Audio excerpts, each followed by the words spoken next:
The highs and the lows. The highs, the lows.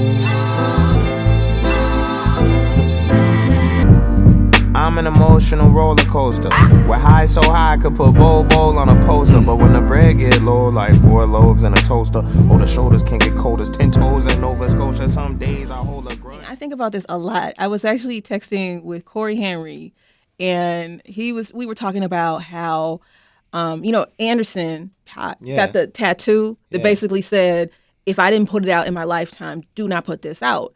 And then people were making a joke out of it. I'm like, but you don't understand. If your life's work is this thing, and there's a reason why, like Prince didn't put out certain stuff. Prince was like a well-known perfectionist. Yeah.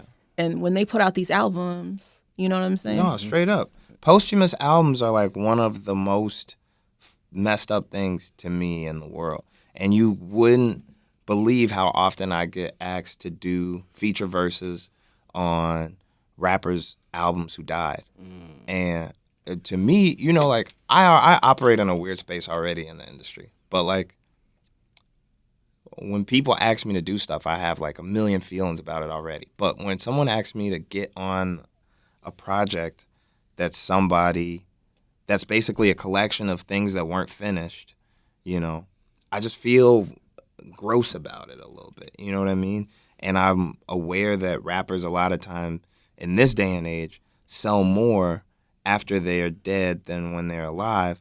So I'm just like, I don't know. It seems like a concerted effort. You know what I'm saying? Like, is it in the best interest of a label to keep an artist healthy or alive or, not incarcerated? Or is it more beneficial for them financially to see that demise comes? You know what I mean? It's like whenever somebody hits me up and they're like, yo, blank is about to drop, I'm like, blank passed away, fo. Like, this is cap. Let me ask you about PTSD that you did with Herb, Juice WRLD. We recorded that. That's a good point. We did record that song when Juice was alive, and that is also my nigga. So like it was a whole thing. Like we had planned on shooting a music video. We were in a group chat, me, him, and Herb. That was just like a really a sad thing overall. But as you see, like there's no music video for it. Like, and I'm not, and also like I don't want to make it seem like I'm saying people's teams or like their labels are all like doing this from like a space of like knowing that it's bogus. It's like it's not necessarily intentional, but it is like capitalizing off of something that was tragic that happened already. So like, I don't know. I don't even know exactly what I want to say about it, but yeah, PTSD. I'm sorry. You can ask your question. No, I instantly kind of you're good. You kind of already went into detail. I was just bringing it up on. It's like when you said you don't really like doing posthumous, but you made it clear when you said Juice WRLD was alive when you all made that record. Yeah. So you already summed it up. Yeah. No, I mean, in any case, I think like it comes down to like it's circumstantial. Like I guess like I don't know. I'm not turning down a Michael Jackson record. Like, look, it's with a Mike record. I'm probably gonna get on it, but like in terms of like people that are my contemporaries that pass away in tragic circumstances, like it's like Ayanna said, like it's like how do I know that they wanted to? I know Prince didn't. I know Prince hated holograms and the idea of like having somebody materialize in spirit after they're dead, and then they hologrammed him at the Super Bowl. Yeah. Like they held, listening parties at his house after he died. Like there is no respect for an artist, really even while they're alive. But definitely once they die, they're fully commodified. So I just try not to like, I don't know. I just don't want to do nothing that I don't want nobody to do with me. For sure, don't make no holograms of me. Don't drop no music after I'm dead. You heard it. Yeah. You heard it. Let it be known. I will say it as many times as I need to. Once I'm gone, like, rock with what I dropped. That's it. Unless my wife puts it out, even then you gotta give her the eyebrow. Like, did that nigga say he wanted to put it out? Yeah. Yeah. I'm thinking a lot when you talk about that. I think about parallels with like visual artists. Like, I don't know, did you see the Basquiat? The one that his family did, or the other? No, the other one. The family one, that's dope. Yeah. But the dude in Orlando, he did the show, and apparently like 25 of the pieces were seized by the FBI because they might be like counterfeit or something. Anyway, the point is like he's like larger than life and selling like millions and millions more than in his lifetime. But I'm making a transition because it's like I think a lot of people think when you use the term artist that musical artists should be considered in a different category as visual, and it seems like your recent releases have been like breaking down those barriers between what's visual and the sonic, and they've been really powerful. Oh, thank you. Yeah. No, I've been trying to like I found out very recently on a trip to Ghana that there are many parallels between the subjugated artist and the subjugated artist, the visual and the recording artist. Like both of us are constantly stifled by, issues with platforming our stuff, issues with not having the capital to create or to distribute our works. And I guess like the biggest difference is that music, especially hip hop music, is highly visible, and our music will make it, our words will make it to places where if they were able to see us and like look at us, they'd be like, oh, we don't trust you, don't come into our country club or whatever. But like, in the car driving, you might be able to catch somebody's ear if you rap. And then the visual artist, it's like,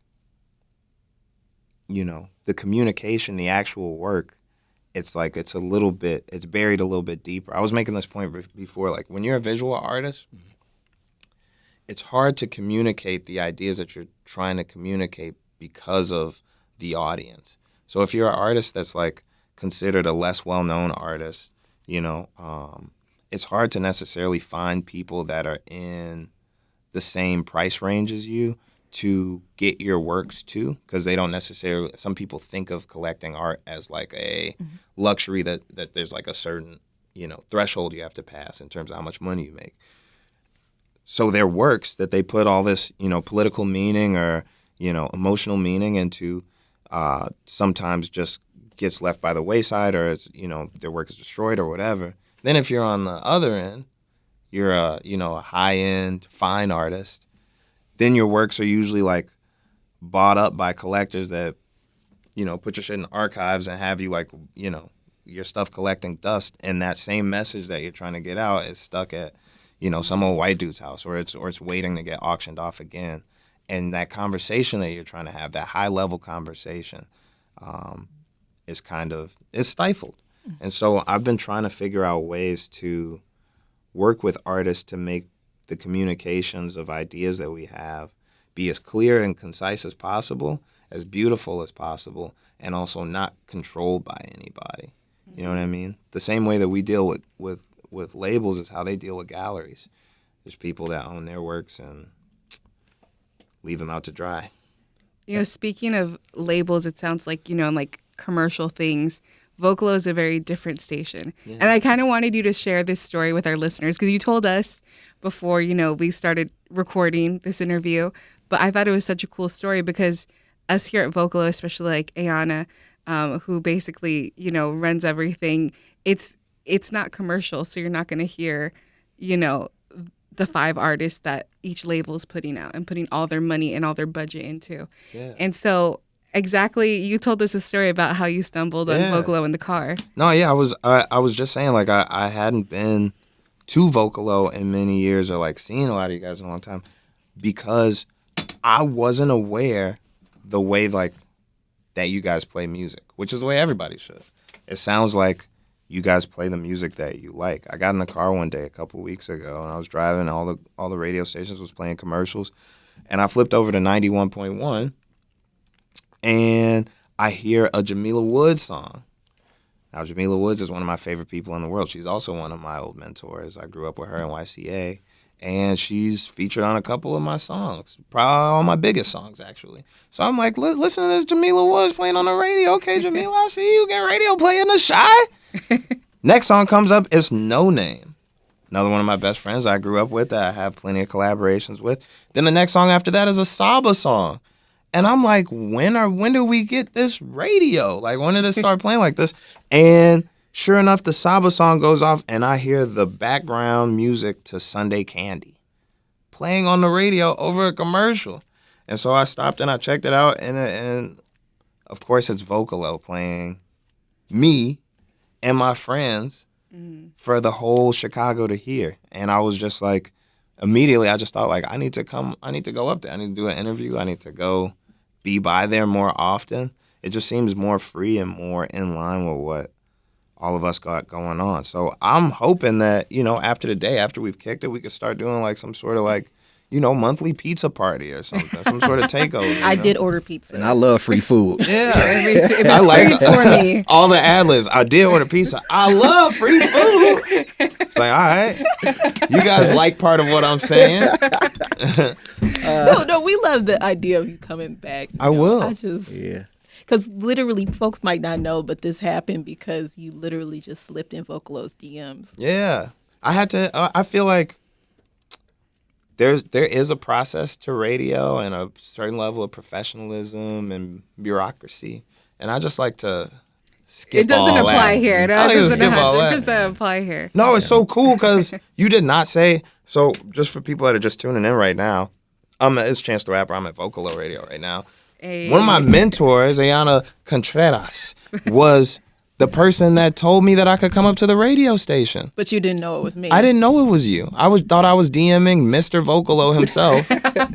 Well, you was DMing a radio box with a monocle, an anthropomorphic radio station. But it was you all along, and you told me to come up. And once I found out it was you, I was like, oh, I gotta be there. And so now I think I might become like a regular personality or something up here. Vocalo is real people, my brother. That's real what people. it's about. Real radio. We're open for you. And speaking of radio, we've been playing Child of God. When you first dropped it, it's been in heavy rotation. That is love. You play a lot of your records. We do play like once an hour. And this was one of the first singles you released this year. This was. And I had to pull up this article from my good friends over at Tribe, Tiffany Morgan. They did a beautiful article with you on it. And you was talking about how you went to Ghana. Yeah. My father's from Ghana. Oh, you're Ghanaian. Okay. Yes, sir. And you met someone specifically on this plane that led you to this artistic visual for Child of God. You feel, can you share that with our audience? Yeah, you're right. I went out to Ghana with my best friend Vic Mensa. Just going out there to connect and have some time together just to chill. It was like the pandemic was still kind of hard on us at that time. People weren't really going outside all the way yet. So top of the year, I go out to Ghana, and I had been recording a couple of songs. I think I had made like 2 or 3 songs at the time that I was expecting to have for my next release. And I had this idea years ago to try and do a project where I linked, individual art pieces with individual songs, as opposed to like how we always know music to be, which is singular like pieces of art that would be a part of a larger show or a larger collective, but rather than having like an album cover where one image is supposed to represent all these different songs and feelings and lyrics, having like a very intentional piece to go with each song. Mm-hmm. I started that with Brandon Bro back in 2018, and I kind of started like playing with the idea again, but I didn't know exactly how I was going to do it with Brandon. And so I get out to Ghana, and within 20 minutes of landing, I find out that my hotel that I'm staying at is a famous gallery in Ghana called Kempinski that has Gallery 1957 there. And then as soon as I put my bags down, Vic is like, yo, we're going to go meet up with some artists at a residency that's like in the hood, like right like a couple miles away. So I drop my bags, and we instantly get in the car, and we slide over to this place, and the residency, the studio that we get to, is owned by this guy named Amwako Abafu, who is probably the biggest contemporary artist coming out of West Africa right now. And he's only a couple years older than me, and I know his work because LeBron had posted his stuff a couple weeks before. So it was crazy. Like, oh, I'm in Ghana. I'm with Amwako. This is crazy. And he had this whole studio that was a residency for artists in West Africa that were, you know, kind of learning to. It was kind of like a U Media. That's probably the best way to describe it. He was a mentor for a bunch of younger artists that it came from Ghana, but also other parts around West Africa. And in that studio, I met a girl who's the exact same age as me that actually used to live in Chicago, but is from West Africa, from a country called Gabon. Her name's Nyla Opianga. And Nyla's a amazing architect. She used to work with David Adjaye, who built the African American Smithsonian Museum. But she's also an awesome painter. And she was working under Amwako at his studio when I came there. And she actually was just showing us around the studio. She didn't even tell me that she was a painter. But we ended up, you know, towards the end of the trip, getting to see her works. And she has these amazing, her style is like this black nude figure art that, but because she's an architect, she does a lot of stuff with perspective. So while it almost leans into abstraction, it's like, it's very mathematical when the way that the bodies or the subjects interact with each other. And she's just like fire, just like a very like cool person, very smart person. And like I said, she lived in Chicago for a short period of time, so we instantly clicked. And on this trip, she asked me about her works and about the works that I owned, and if I considered myself a collector. And me being Chance the Rapper, I'm always, you know, super communist. Like I hate any type of like anything that's not, you know, for the people. I was like, I'm not a collector. You know what I'm saying? I support artists. I'm an artist myself. And she was like, well, if you don't collect, how can you support an artist? And this, you know, turned into like a 2 or 3 day argument where we were just like, you know, Nyla, anybody that's ever met her that's listening, like she can be very persistent. And what that argument ended up turning into was her, you know, making me really question and figure out how I can support visual artists and how I can be a part of the world. And it basically inspired me to ask her to do, to paint a, you know, an artistic collaborative piece that would go hand in hand with the song, so much so that they would become married to each other. And we did just that. She flew to Chicago less than a month later, and we set up shop at my studio at the House of Kicks, and she got this 12-foot tall canvas and put together probably the most beautiful painting I've ever seen. And we named it Child of God, and it became my first interdisciplinary art piece. And since then, I've just been trying to work with different artists to like make a visual piece that really, really feels like a tangible song. That's like my biggest issue with my form of art is like my work is real, but it's not tangible. You know what I'm saying? And so now I feel like for years and years and years to come, Child of God will be, you know, in museums and in schools and studied and talked about and seen as a physical thing. The idea of it is contained within this object. Would you look what God did? Yeah, you know how he brought y'all together like that. That's amazing. Now, to this day, she's still very influential in my life. She introduced me to Giannis Davy Gabinga, who's an amazing photographer who did the artwork for The Highs and the Lows.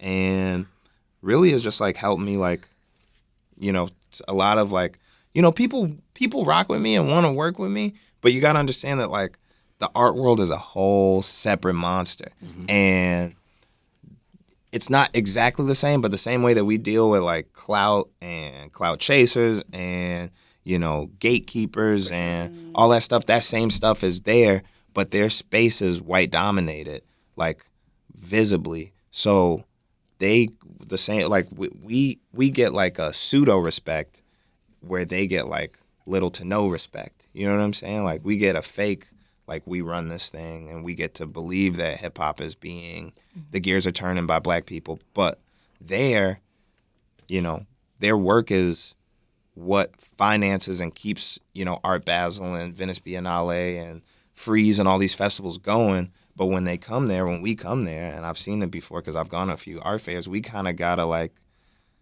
you know, talk like this. You know, it's just like a whole thing. Before we transition, and we still on the topic of Ghana. Sorry. No. I saw you tweet this recently, Chief Keef. Yeah. You know, huge impact he's made here in Chicago. Yeah. You tweeted him, "Hey, take a trip to Ghana with me." Let's go to Accra. And he tweeted back. Yeah. Is that gonna happen? We're still trying to figure it out. The trip is in like 9 days, so it's tough. We're trying to figure out this passport situation right now for him. But yeah, I think like what some people don't know is that Ghana is kind of the capital of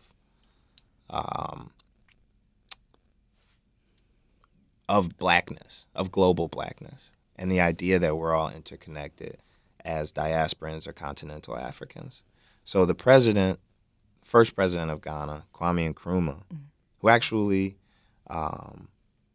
spent time studying in the U.S., went to a HBCU, came back to Ghana, and which at the time was called the Gold Coast. The English named it that because they said there was so much gold there they could just walk down the beach and collect it. This place had been, colonized for like 100 years. He came back with this radical idea that they could be their own nation and they didn't need some foreign powers to be in charge of their way of life or dictating their culture. And so, just like most African leaders in the 50s and 60s, he was jailed for trying to do what was right. But eventually, he got out. He became the first president of Ghana. He changed the name to Ghana after the Ghana Empire, and made it very prevalent that this country was the beginning of Black revolutionary thought and the connection of Black people across any nations. And so he was inspired by Marcus Garvey's UNIA and the Black Star Line shipping company that used to take Black folks from the Americas to the islands, all the way to Ghana, and created a workforce and taught people in trades. But Marcus Garvey always had this idea that, Black people anywhere in the world all have a home within each other, and there should be some interconnectedness. So when he started the country, he made their flag to have the Black Star in it as a representation of this global blackness. And when you go there, when you get there, the comfort that you feel from complete strangers and the celebration of yourself and the lack of otherization. Like, I've never felt so regular in my life. It was an awesome feeling just to be, in a space that's filled with pride and love and, culture, and also not feel like I'm doing something else. I don't even know how to describe it. It's something you kind of, I guess, got to go there to feel it. But yeah, I want Keith to come out there. I want everybody to come out there. And I think like what something that I want to make sure is understood is that I think this new revolutionary Black thought is not intrinsically tied to land or like, owning spaces in other places or like a physical move back to Africa, but it is in understanding that connection is needed and empathy is needed across nations and across seas. And I think like whether you get to go to Ghana or not is not what it's all about, but it is about understanding that we are all one people. One thing I'll say is I think, and I don't know how much you know about this, and this is really great to hear. I've actually been to Ghana before, so what you're saying to me is bringing back a lot of memories. The thing about Chicago is that it's also a center of Pan-African thought, but I think a lot of people who grow up here, they aren't tapped into that. They don't know about the Betty Shabazz School. You know what I'm saying? They don't know about the Southside Community Arts Center. They don't know about the Carruthers Center and all these other spaces and places that, they don't even really understand what Ebony and Jet contributed to people's understanding of what it was to be Black in the 20th century. And all of that came from Chicago. Yeah. So I mean, hearing you say that feels so full circle to me. And I'm so happy that you're like really tapped into that history. Yeah. No, it's Chicago's been the epicenter, like the ground zero for so many political and socio-political movements. And like, it is like, somebody was asking me recently, they were like, yo, I know you look up in the news and you look at, anytime a situation happens, people like, point to Chicago or use Chicago as a scapegoat, and like, how does that make you feel? And I was like, yeah, obviously it hurts me because I have a lot of great memories and love and people in Chicago. But also like, it makes sense. We're Chicago is, the third largest city and one of the world's great powers, and it's full of Black people. It has a lot of history of innovation, but also racism, and and it is the spot where a lot of stuff just goes down. And so I feel like it would be completely radical. It will be radical when people see me and Keith in Ghana and see what everybody's working on, and starts to like, understand that this movement is something that everybody is collectively on. We're just not all necessarily conscious of it. But I think we're getting to a space of recognizing ourselves in the world and how many of us there are, There are millions and millions of Black folks everywhere, and not just in the Black countries like Brazil and in the islands and on the continent, but we're in the UK and we're in Ireland and Scotland and Australia and Asia and everywhere.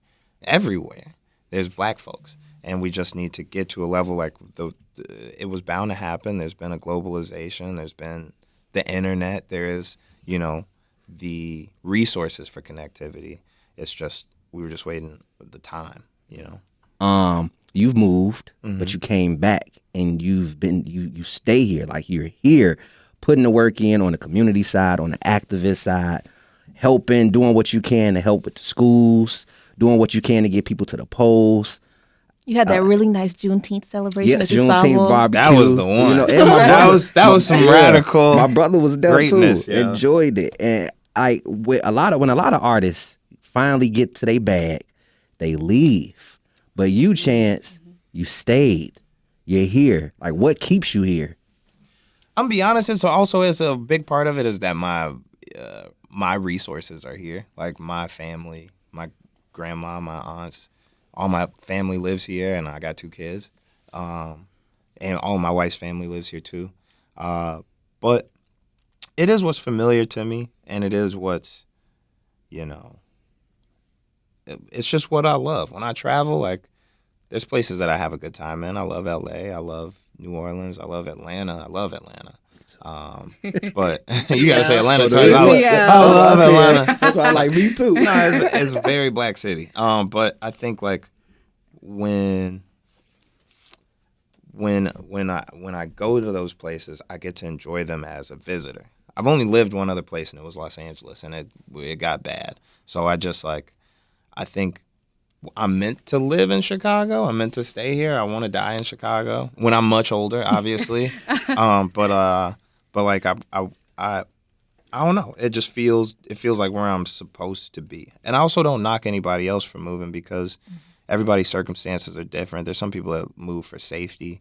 There's some people that move because that is really what their job demands. Like, my job probably does demand it, but I have gotten to a place where I can make most things happen from home. And if I travel, I just go for like 2 days. But I think like I'm like very much so a Chicago product. Like, I really went to day camp every year. I really went, to school and high school, didn't go to college. Like, so I don't have like a, like I've always done traveling as like a traveling type thing. Like, I'm either on tour or on vacation, but I've never like lived anywhere else really other than LA. And like I said, not going back there. So, you're not the first artist I've heard say LA changed them. And I'm not saying it could be a positive, it could be a negative. It could be a lot of different things. I know some artists that went to LA and came back with blonde hair, okay? That's what I'm saying. LA will blonde you up. Be careful. Well, I was going to say, I know for me, I recently just moved to Chicago, and it was for this job, and it's been such an honor to be here on Vocalo. But like listening to you and Ayana and you reading the excerpt like from her book about your childhood and stuff, and you said you were a bad kid, right? So did you ever think this would all happen? Because I Googled. I want to ask you if this was true. Someone said that before Obama was Obama and Chance was Chance, you had told President Obama, I want to be a rapper. And he said, word. Yeah. Is that really? Yeah. Is that real? Yeah, that happened. I remember I was like, so my dad used to work for Barack. And when he ran for Congress, which was a long time ago, I was a kid, he lost. But my dad was his campaign manager. And this was like years and years and years and years ago. I was a little kid. Is this when you were bad? Is this the bad stage? You know what? I don't think I was bad. I think I was just like, bad? Yeah, who's bad? You know what I mean? He was a kid. He was young. You know? What it is like there's like we're all human, right? And so like when you're a kid, the way that you look at adults is like they are perfect and like they've never been in your situation. And I think for some adults in jobs where they have to work with kids, they give kids the space to be kids until their humanity kicks in and they have to be like, I'm tired of this, or I gotta yell at you, or I gotta call your parents, or I gotta. And I was a kid that used to just wear on people's patience, I think. And so over time, I would just get labeled as bad. And like I said, I never like got kicked out or had to transfer schools or anything. So like teachers would be dealing with me for like 4 to 8 years. So I would just get a reputation for being bad, and then it just like, I think they call it, I forget what it's called, but there's like a scientific term for like, you know,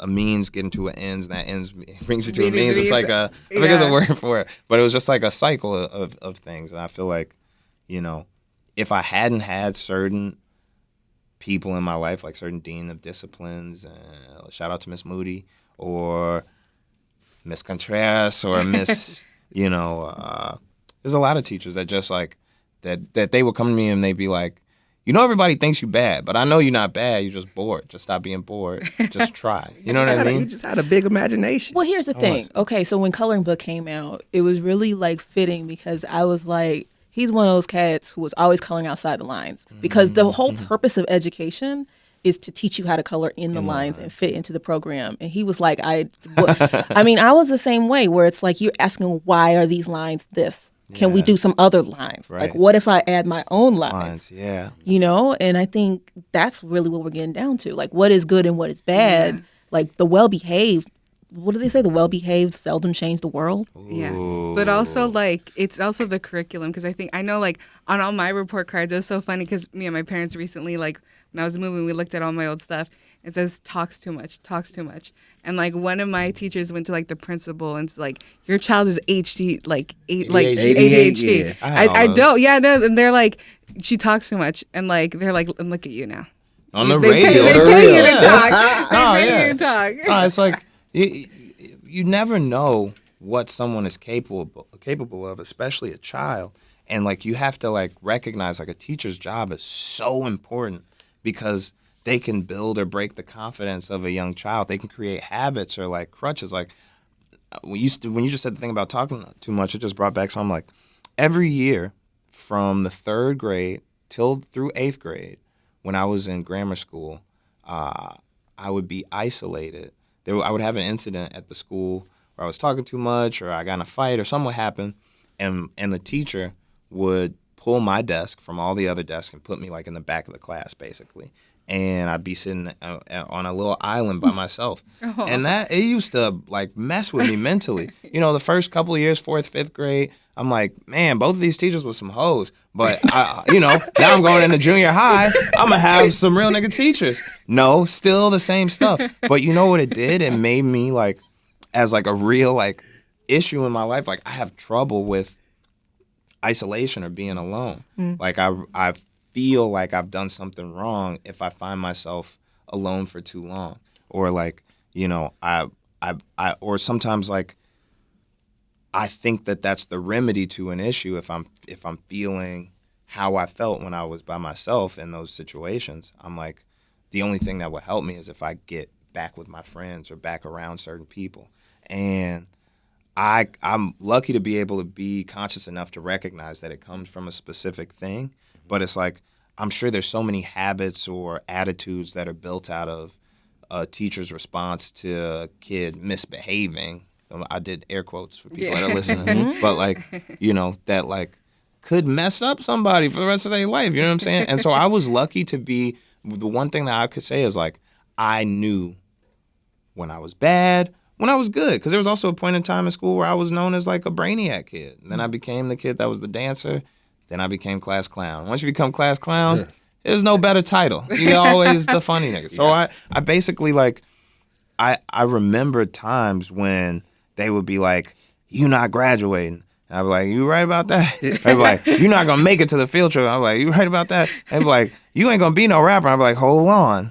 There is a chance. I think I got this. Did you say there is a chance? With that Barack, with that Barack thing, was that the thing? Like you always were like, no matter what happens, like I feel like in my soul, like this is gonna happen for me, like From day one. So there's always that confidence there. Yeah. Well, so when I was really little, I used to dance. When I did my when I graduated from preschool, there was like a whole section in the program at our graduation that said like Chance the Rapper, you know, ... On the other side it said Michael Jackson dance, because I did a whole Michael Jackson impersonation when I was like 4 years old by myself on stage with the glasses and the leather jacket, all that. But I was always performing. I used to do like, I remember we went to a family reunion once and like a song came on. We were in like a big like banquet hall and I went and got on the stage and started dancing. Like I always felt most comfortable on stage and performing. So that was never something that I was doubtful of. I was always just like, how can I get more people to hear what I'm making? How can I create a base of people that will be attentive to what I have to say?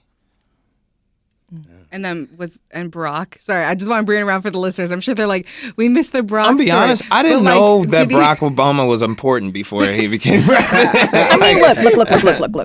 I mean, honestly, I think the rest of the world was that way too. I really think, I remember with my grandma, you know, Chatham, you know what I'm saying? She was, right? So I remember she was watching the Democratic National Convention and he gave that speech. Yeah. The Yes We Can speech. That's right. And I said, he's going to be president of the United States. She said, no, they'll never elect him. I'm like, oh, just watch. It was like 4 years after head of state. Like, you know what I'm saying? Like, it was still a concept for a whole comedic movie to have a black president. So, like, it was very, like, kind of like, you know, like, it's now you look at it in retrospect and it's like, of course, Barack Obama, that's our best president, blah, blah, blah, blah, blah. We missed before there was a Trump. But, like, when I was a kid, like, there was no way. Yeah. There was no way. Also, his last name was Obama, which weird. Rhymes with Osama. Right. His middle name was Hussein. Right. Like, it was a lot of stuff where people were like, there's no way he's going to become the president. And, like, also, I was a kid. So I think, like, I've actually seen the exact thing that you're referencing online before about, well, you know, him responding and stuff. I feel like when he said it to me, I probably had as much of a chance of becoming a famous rapper as he did becoming president. And y'all both did it. And look at us now. But you know what? Like, that's another thing that really, like, inspires me. So many people who, like, really just by sheer will have made something happen. Like, one of my close friends is Theaster Gates. Yeah. Who's done so much for the city. He's done so much for me, too. Shout out Theaster Gates. Yeah, he's a wonderful guy. So, like, I remember sitting with him one day, and he said, you know, from the time I was 13 years old, I knew I could do this. And it was something that I couldn't even tell people, because sometimes people are programmed to tell a child that they can't do something. And so thinking about that, it's like, I'm so glad that your parents, like, supported you and kept that alive in you. Like, I remember we were talking about this.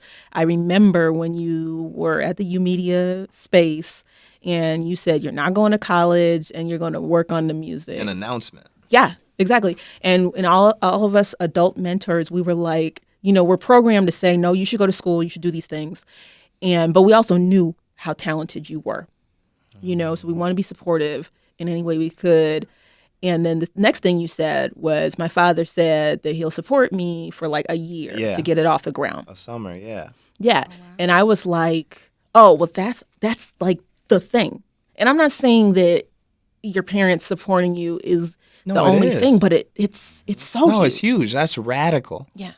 What happened was me and my dad used to always butt heads. And when I say butt heads, I mean I used to get a lot of whoopings because I was bad. I used to do a lot of crazy stuff.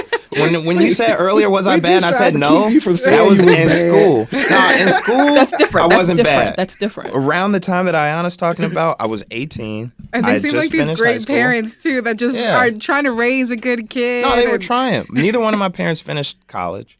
Both of my parents come from impoverished backgrounds, and they both were what you would consider to be successful black people. Like they weren't millionaires by any chance, by any states, but they were, they both had good jobs. They were respected in the community. They had a marriage that had lasted longer than 15 years. Like they were like, seen as, we still lived on 79th, but seen almost as like well-to-do black folks. And so for them to be having the only son and like all of my friends that graduated, even the actual bad ones, to not have gotten into any schools or have any like solid plans on what to do after the summer was kind of crazy. And my dad told me during right after, because there was a bunch of crazy stuff happening. I didn't get to graduate. I was supposed to go to summer school so I could get my my online completion, but then I got arrested at summer school, so I didn't get to finish. So now I'm living at my parents' house, but also don't have a job. I also don't have a high school diploma yet. And I'm saying I want to be a rapper. And my dad told me that I had till the end of that summer to find a job or I needed to go to Harold Washington. And in my mind, I'm like, I ain't going to Harold Washington, so I'm going to half-ass look for jobs. And I did, and I did not find no jobs. And so one day my dad drives me up to, my mom drove me to somewhere that she said she was taking me, and then we look up and we're at Harold Washington. She's like, I'm sorry, your dad told me we had to do this. Get there, my dad's waiting inside. I'm all messed up, and I end up signing up for classes. I'm so late that I can't even get any gen eds. Like I have a class called reading that's not an English credit. Like I have all my classes are people that, are trying to make up classes or, get some classes so they can go to a real college, and I'm there like not wanting to be there basically. So I went for one day to Harold Washington Junior College or Community College and never came back again. But I also couldn't go back home because my dad said, hey, if you come back here, you're either going to do military or something else, but you actually can't live here. So I started living with a friend for a short period of time. And then one night we went out and one of my friends got killed in front of me. And I hadn't talked to my dad in a couple months, but when that stuff happened, I was just so in shock about it that I called my dad for the first time in a long time, and he came and picked me up from the hospital. And I remember I couldn't sleep, and I was still like, it was just a really messed up situation. And all my friends were away at college, so I didn't really have anybody I could talk to about it. And my dad came down to my room that next morning with the laptop that I had left at the house, and he gave me the laptop and he said, I'm gonna help you. I'm gonna give you till next summer. So it was about a year, till the end of next summer, to get this music thing started. And if it's not where I want it to be by that time, then you agree that you'll go to school. And I said, I accept, I'm with that. And my dad, basically campaign managed me in Chicago. He bought me it was like $700. He bought me these pluggers, and I had to pass out a certain number of pluggers per day. He would give me, I had my backpack and I would go out and I'd stand out in front of Columbia College with these, postcards promoting this listening party. I would go back to the library, even though I was 18. I wasn't supposed to be there anymore, but Anna would let me in. I would go all around the city and I was passing out these pluggers and these burned CDs that you still have a copy of for 5 days. So Yeah, cute. right. With his original hair. Yeah, Right? when I'm writing on, I'm burning the CDs one at a time. It's not like this makers. I'm hands all literally, sore. you know what I'm saying? The computer overheating and stuff. Hands cramping. But I sat there and I said, I'm not going to school. And I have my dad on my ass, basically, asking me, how many did you give out today? How many people said that they would follow you? How many friends did you ask to do this? Because also, there's a level of pride, too. Like, you don't want to ask everybody to help. Tell everybody that you're really seriously doing something. And, within a year's time, I finished 10-day, dropped it, did a listening party at Leaders, did my first ever sold-out show at Lincoln Hall, sold out Reggie's Rock Club for a Save Money at Reggie show, which was the first local hip-hop show to sell out in 30 years. I did a bunch. Did a wheat paste campaign. We put posters up all around the city. We did a whole lot in that short period of time. And by the April of next year, I got brought on tour with Childish Gambino. And that was when my dad told me that I was good. And I had enough money also at that time, probably like $6,000 or $7,000 saved up by the end of that next summer, to the point that my dad was like, you do your thing. Just do your thing. And so... Do your thing, child. Do your thing, child. And then here we are. I gotta ask you too, if your father didn't fuel your artistic, ways, do you feel like you'll be where you are right now? No, not at all. My dad manages me.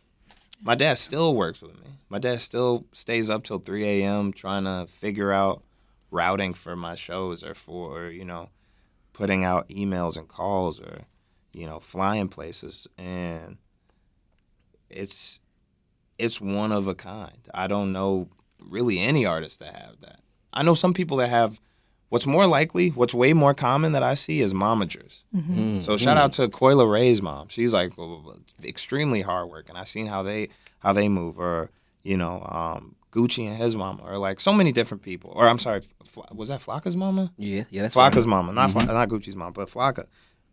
I seen a lot of situations where a mother can in an industry that she might be completely unfamiliar with become a giant and have their child be respected and represented exactly how they need to be, but you very rarely see it with the dads in my industry, at least. Like maybe more sports fathers, but like music fathers, you don't see it as often. And so I could say for sure, without my dad, it doesn't even just come down to like the music, like how I present myself, how I carry myself. I kind of try and act like my dad when it comes to like making sure I say thank you for stuff, making sure that I hold the door for people, making sure that I remember people, making sure that, also just the stuff that I'm not willing to do. Also, like, I feel like I'm still unsigned because I remember when I was in Sony offices and they locked the door and brought a contract and told me that they were going to give me $250K that day. I almost did that stuff. And my dad called me, and I felt like he had a camera in the room or something. He's like, "What you doing? Don't sign nothing." I was like, "I'm not signing nothing. It's a contract sitting in front of me." He was like, "All right, well, I'll see you when you get back." I just waited till they got back and left. But I feel like there's so many, moments that I could think of that, like, whether it was my dad actually being there or somebody, doing something that,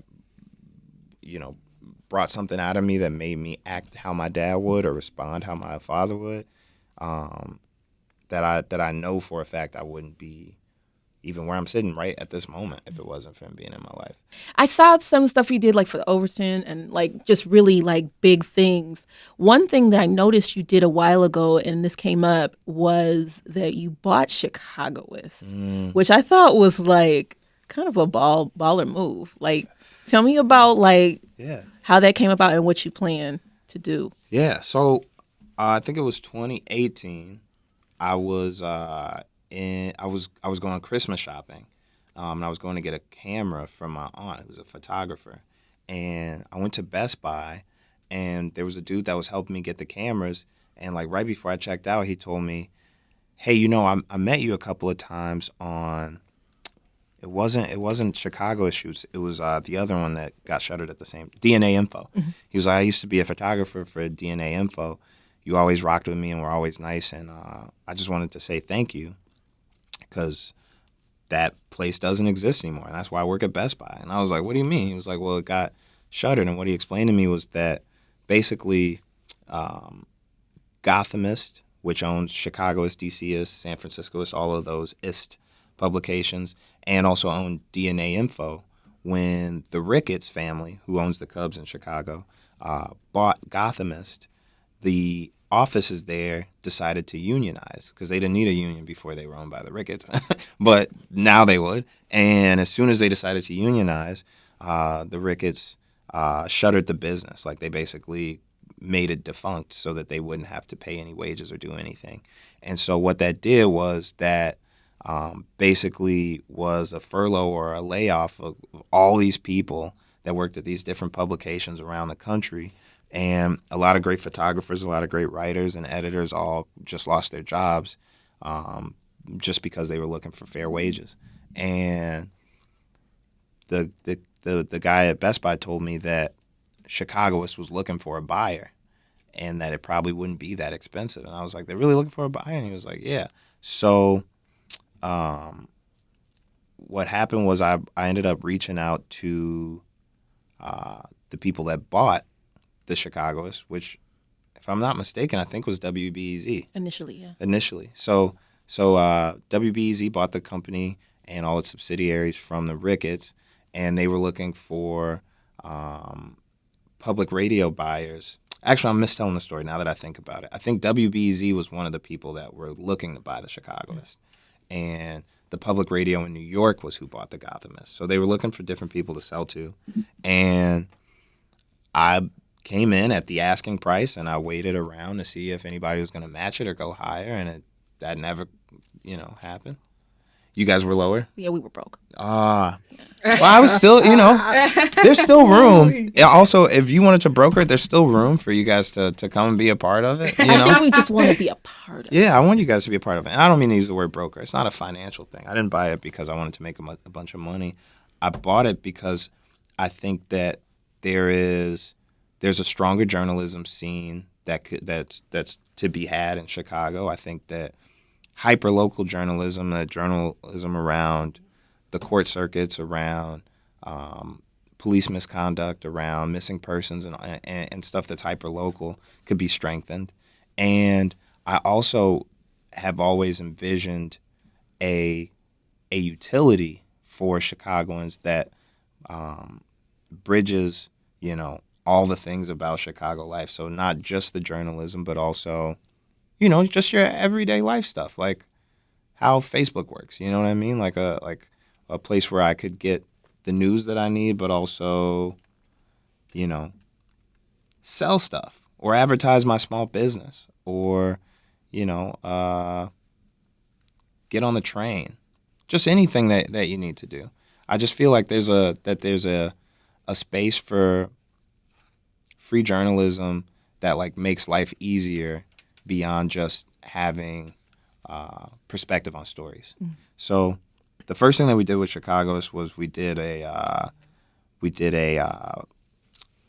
civics educational video. So we did a piece in collaboration with Block Club Shy and Tribe.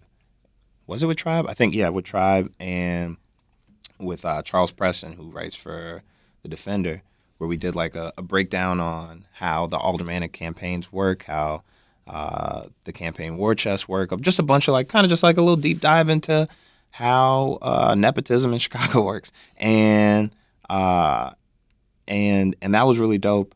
And then we did a voter registration or a voter information website,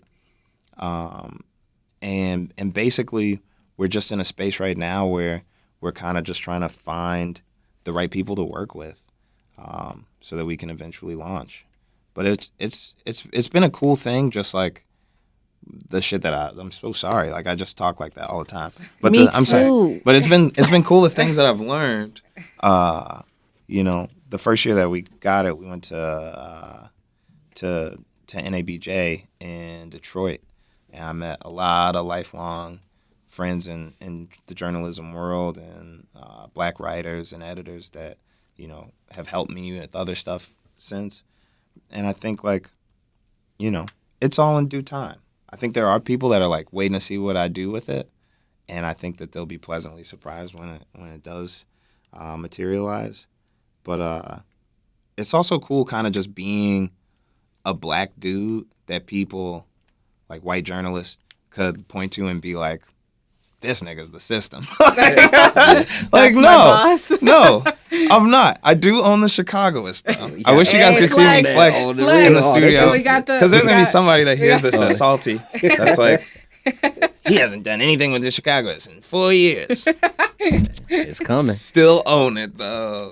Now before Eating vegetables? before you No vegetables. before you make your exit, this Yes. is my final question to you, and it's on the music tip because you released a Child of God. Yes. You released a bar about a bar, Yeah. and it was good to see you and Vic Mensa together in that video. You know what I'm Right, saying? yeah. And then you drop the highs and the lows with Joey Badass, Mr. Badman, Yeah.